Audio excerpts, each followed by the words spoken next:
세상에는 수많은 미술관이 있습니다. 어떤 곳은 인류의 위대한 유산으로 우리를 압도하고 어떤 곳은 현대 미술의 난해함으로 우리를 시험에 들게 하죠. 그런데 여기 우리에게 아무것도 강요하지 않는 미술관이 있습니다.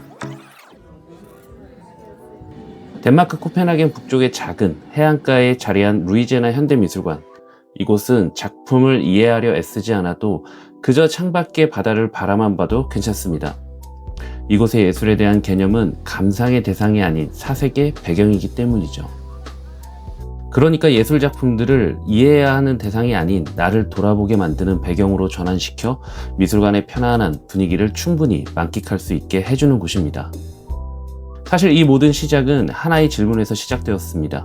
미술관은 왜 꼭 어렵고 권위적이어야 할까? 루이지애나의 설립자 크누드 옌센은 예술이 박물관의 유리상자 안에 갇히는 것을 원치 않았다고 합니다. 무엇보다 20세기 중반 당시의 권위적이고 엘리트주의적인 미술관에 대한 근본적인 회의를 품고 있었다고 하죠. 그가 꿈꿨던 것은 마치 친한 친구의 집에 초대받은 것처럼 아늑한 거실에서 창밖 정원을 바라보며 편안하게 예술을 만나는 경험이었습니다. 이것이 바로 루이지애나를 관통하는 제1원칙, 예술과의 친밀한 만남입니다. 여기서 흥미로운 사실은 루이지애나라는 이름은 미국 루이지애나와 전혀 관련이 없다는 것입니다. 이 부지를 처음 소유했던 귀족이 루이주라는 이름의 부인을 3번이나 맞이했던 역사에서 유래한 지극히 개인적이고 인간적인 이름이죠.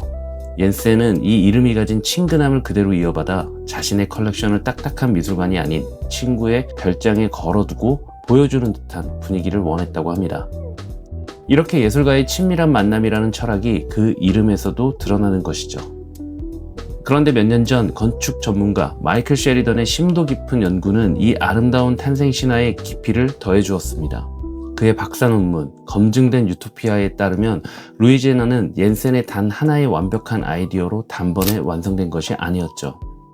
오히려 35년이라는 긴 세월에 걸쳐 점진적으로 확장하며 설립자의 생각과 철학 또한 시대와 함께 유기적으로 진화했다는 것입니다.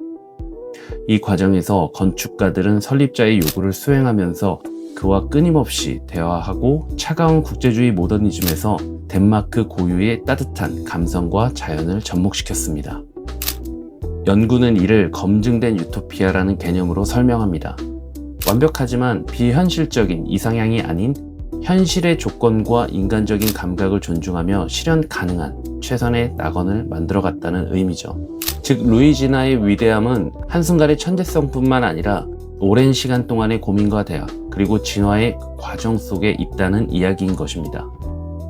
무엇보다 이곳의 건축은 바로 이 진화된 철학을 완벽하게 구현합니다. 의도적으로 낮게 설계된 전시실은 우리를 작품에 더욱 깊이 몰입하게 만들고 전시실을 나서면 나타나는 길고 투명한 유리 복도는 사람들을 다시 자연의 품으로 돌려보내죠. 이 계산된 공간의 수축과 이완 속에서 우리는 지루할 틈 없이 예술과 자연 사이를 산책하게 됩니다. 그리고 이 건축적 산책의 절정은 미술관 복도 끝에 만나는 알베르토 자코메티의 작품들과 마주하게 되는 순간이죠. 긴 복도 형태의 공간 끝이 전면 통 유리창으로 마감되어 미술관 너머의 공원을 마치 살아있는 그림처럼 담아냅니다. 덕분에 그의 작품들은 실내에 있으면서도 시시각각 변하는 자연의 빛과 풍경 속에서 감상할 수 있는 것이죠. 자코메티의 거친 청동 표면 위로 부드러운 빛이 스며들고 또 가끔은 비 오는 날의 우울한 풍경이나 눈 덮인 겨울의 적막함이 작품의 배경이 되는 것입니다. 작품들은 고정되어 있지만 살아있는 배경은 끊임없이 변화하며 매 순간 다른 감정들을 불어넣겠죠. 이는 고독한 인간의 실존을 표현한 작품들이 시간과 계절이라는 거대한 순환의 일부임을 시각적으로 증명하며 관람객에게 깊은 철학적 사유를 이끌어냅니다. 그리고 자코메티 인물상들이 침묵 속에서 응시하던 바로 그 풍경 속으로 갤러리를 나와 직접 걸어 들어가 보면 우리는 루이지애나의 또 다른 본질과 마주하게 됩니다. 바로 벽과 지붕이 없는 조각 정원이죠.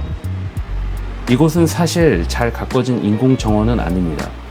오래된 너도 밤나무가 자연스럽게 군락을 이루고 완만한 언덕이 바다를 향해 부드럽게 흘러내리는 자연 그대로의 풍경 속에 조심스럽게 스며들어 있습니다. 관람객들은 이곳에서 새로운 느낌으로 예술 작품들을 마주하게 되죠. 언덕의 정상에서 대지의 여신처럼 누워 풍경의 일부가 된 헨리 무어의 유기적인 조각상을 만나고 바다를 향해 열린 공간에서는 바람의 움직임을 시각적으로 보여주는 알렉산더 칼더의 작품을 마주칩니다. 그렇게 작품들은 미술관의 답답한 좌대 위가 아닌 대지 위에 직접 뿌리내리고 있어 더 큰 생명력을 얻는 것입니다. 그래서 이 조각 정원이야말로 설립자 옌센이 꿈꿨던 예술과의 친밀한 만남이 가장 완벽하게 실현된 공간이라 할 수 있죠. 사람들은 잔디밭에 자유롭게 앉거나 누워서 작품을 감상하고 아이들은 예술품 사이를 술래잡기 하듯 뛰어놉니다. 그렇게 예술이 권위를 내려놓고 사람들의 삶과 휴식 속으로 들어오는 순간 예술이 주는 가장 순수한 형태의 해방감을 맛보게 되는 것이죠. 물론 야외의 대지뿐만 아니라 컬렉션도 훌륭합니다. 루이제나의 컬렉션은 역사적으로 매우 명확한 기준점을 가지고 있는데 바로 1945년 제2차 세계대전의 종전 이후의 작품들이라는 것입니다. 이는 인류가 가장 큰 파괴를 경험한 이후 예술가들이 어떻게 세상을 다시 보고 인간성을 재건하려 했는지에 대한 진지한 탐구의 여정을 의미하죠. 그래서 우리는 이곳에서 피카소, 앤디 워홀, 게르하르트 리히터와 같은 거장들의 작품을 통해 현대 미술사의 가장 중요한 변곡점들을 차례로 목격하게 됩니다. 그리고 루이제나는 이런 컬렉션을 바탕으로 개관 초기부터 과감한 기획전을 열어 세계 미술계의 주목을 받아왔습니다. 이렇게 예술과 자연을 충분히 만끽하고 나면 이제 이 경험을 완성하는 마지막 단계, 즉 삶의 안락함을 만날 차례입니다. 통유리창 너머로 해안선이 보이는 카페테리아는 이곳의 또 다른 전시실이라 불릴 만큼 유명하죠. 이곳은 덴마크의 라이프 스타일 철학인 휘게, 즉 아늑하고 편안한 분위기에서 오는 소박한 행복이 집약된 공간입니다. 미술관이 주는 경험이 지적인 노동이 아니라 편안하고 충만한 휴식으로 마무리되게끔 이끌어주는 공간이죠. 크누드 옌센이 거의 40년간 다져놓은 이 비전은 그의 시대가 막을 내린 후에도 계승되어 현대까지 이어지고 있습니다. 뚜렷한 철학 위에서 건축은 자연을 끌어안았고 자연은 다시 예술 작품의 살아있는 배경이 되어주며 예술은 그 안에서 휴식하는 우리에게 깊은 사색의 시간을 선물합니다.